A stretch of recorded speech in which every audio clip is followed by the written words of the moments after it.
Greetings to all dear parents and students. So this is an important message हम लोगों को अभी मिला है from DMC. So डॉक्टर गोहाइन ने हम लोगों को ये एक मैसेज दिया है कि डिफू में अभी चिकन पॉक्स का आउटब्रेक चल रहा है.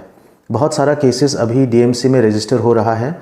So उन्होंने कहा है कि अगर फीवर विद रैशेस, बच्चों में अगर बुखार और स्किन में खुजली हो रहा है, कुछ रैशेस आ रहा है, then immediately nearby health centre या फिर DMC डिफू मेडिकल कॉलेज में रिपोर्ट करने के लिए कहा है. सो ये मैसेज आप लोगों को दे रहा हूँ on behalf of the medical department कि अगर, मैं फिर से कह रहा हूँ, अगर आपके बच्चे को बुखार है और साथ ही साथ रैशेस है, बॉडी पार्ट्स में खुजली हो रहा है, तो उसको लाइटली ना लीजिए. नियर बाय हेल्थ सेंटर या फिर DMC जाके आप रिपोर्ट कीजिए. थ्रू दिस वीडियो मैसेज आप जितना हो सके उतना इसको शेयर कीजिएगा. Thank you.